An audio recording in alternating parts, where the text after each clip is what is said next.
यार तुमने एक ऐसा टॉपिक छेड़ दिया जिसके बारे में मैं बात नहीं करता, पर अब तुमने छेड़ दिया है तो फिर हम पूरी बात कर लेते हैं। एलन के डायरेक्टर श्रीमान ब्रजेश माहेश्वरी का जो 2 मिनट 20 सेकंड का वीडियो तुम बता रहे हो, जिसमें वो बता रहे हैं कि अब हम टीचर्स को ब्लैक लिस्टेड कर देंगे, जो टीचर्स हमारे से छोड़कर चले गए हैं, ब्ला ब्ला ब्ला, धमकी भरे अंदाज में बात कर रहे हैं। कि अभी तक एलन पे कई लोग आए चले गए, वापस एलन पे जुड़ गए, लेकिन आज से इस बात को गांठ बांध लें। इस बार जो एलन से जिस तरीके से जो एक माया जाल के द्वारा खींचा जा रहा है, उसमें अगर कोई जाता है तो आज से इस बात को पक्का कर ले, वो टोटल हमेशा के लिए ब्लैक लिस्टेड एट एलन। उसकी वापस एलन में एंट्री नहीं होगी। दुनिया की कोई ताकत उसको वापस एलन पे नहीं ला सकती।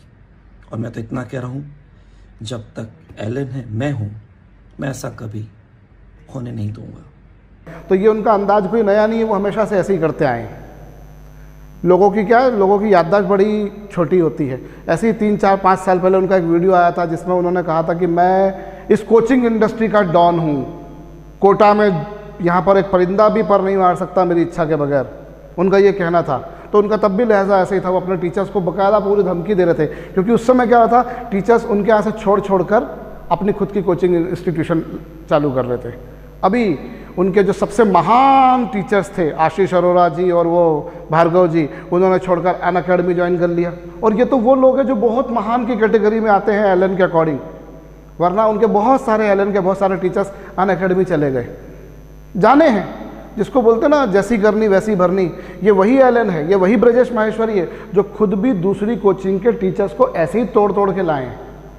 सन 2011 में इन्होंने कोटा, जिसकी वजह से कोटा नाम हुआ था, बंसल सर एक्सपायर हो गए अब तो वो, तो उनके यहाँ के जो टीचर्स थे उनको माहेश्वरी जी ने, एलन वालों ने ऐसे ही तोड़ के लाए थे। 2011-2012 का जो दौर था, उस समय इन्होंने आईआईटी का विंग अपना शुरू किया था और सारे बंसल के टीचर्स को अपने यहाँ पर हाई पैकेज में बुलाया था। फिर जो टीचर्स ने अच्छा काम करा उनको रखा, बाकी को लात दे के निकाल दिया। भाई आपने अपनी मर्जी से टीचर्स को निकाल दिया, अपनी मर्जी से आप टीचर्स को लाए, और उन्होंने जहाँ जहाँ सेंटर शुरू करा, उन्होंने नागपुर में सेंटर शुरू किया, ऐसे ही किया। वहाँ जो पहले से चलती हुई कोचिंग्स थी उनकी टीचर्स को सबको हायर कर लिया, सबको खरीद लिया। एलन इंदौर में शुरू किया, वहाँ पर भी उन्होंने ऐसे ही किया। तो वो हमेशा से करते आ रहे हैं, वो यही तरीका अपनाते हैं, मतलब वो यही तरीका अपनाते हैं कि दूसरे जगह के टीचर्स को तोड़ के लाओ। अब आज उनके यहाँ के टीचर्स दूसरी जगह जा रहे हैं तो वो धमकी दे रहे हैं कि हम ब्लैक लिस्टेड कर देंगे, हम आपको अपने यहाँ बुलाएंगे नहीं।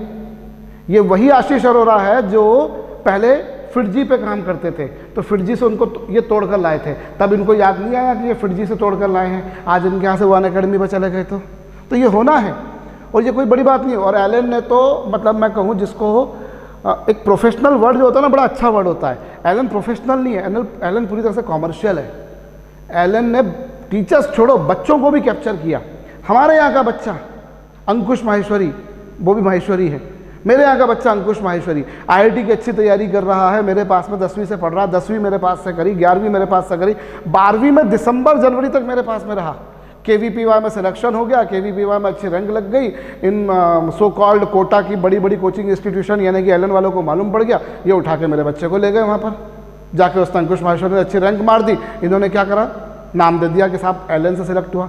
अरे 3 साल से वो ललित भैया के पास पढ़ रहा है, सरदाना ट्यूटोरियल्स में पढ़ रहा है। आपने 2 महीने में ऐसा कौन सा जादू कर दिया? वो तो उससे पहले भी केवीपीवाई निकाला हुआ था भैया, आपके पास में आने से पहले। जब हमारे किसी बच्चे का सिलेक्शन मालूम पड़ जाता है तो ये उसके घर पहुंच जाते हैं। केवीपीवाई में हो गया, एनटीएससी में हो गया, उसके घर पहुंच जाएंगे, बोलेंगे आप तो हम एक काम करिए सर, आप तो अपने बच्चे को हमारे पास छोड़ दीजिए, हम ऐसा कर देंगे, वैसा कर देंगे, इसको होटल में ठहरा देंगे, फलाना कर देंगे, ढिमकाना कर देंगे। मेहनत हम कर रहे थे, ले दे के उस बच्चे को उठा के ये ले गए। और ये बहुत सालों से करते हुए आ रहे हैं, इन्होंने बहुत बार करा है। दूसरी कोचिंग इंस्टीट्यूशन के टीचर्स को तोड़ो, उनके बच्चों को तोड़ो। भाई आपको बच्चों को, आपको जो टीचर्स आपके यहाँ से छोड़ के चला गया, आप ठीक है, आपका पूरा अधिकार है, प्राइवेट इंस्टीट्यूशन है, आपकी मर्जी आती है, आप वापस उनको मत लो। लेकिन आप ये क्यों भूल जाते हो कि आपने वही किया था 10 साल पहले, या जिस शहर में आप लॉन्च करते हो वहाँ यही होता है। और इसीलिए मैं हमेशा बोलता हूँ कि जो कोचिंग इंडस्ट्री में टीचर्स की स्टेबिलिटी के बारे में बहुत ज़्यादा आप मत सोचना। मैं आज 25 साल होने के बाद भी क्यों पढ़ा रहा हूँ, क्योंकि मुझे मालूम है अगर मैं ये करूँगा तो मेरे साथ में भी यही होना है। और जब भी मैं कोई टीचर को अब्जॉर्ब करता हूँ तो मेरा पहला हमेशा काम यही होता है कि मैं किसी को भी फाइनेंशियल दम पे नहीं लाऊंगा। आप इमोशनली कनेक्ट हो तो मैं इमोशनली कनेक्ट हूँगा और हम उसको फिर बाद में फाइनेंशियल चीज़ में तब्दील कर देंगे। लेकिन एक रिलेशनशिप बनना चाहिए, एक इमोशन बनना चाहिए, वरना कुछ नहीं।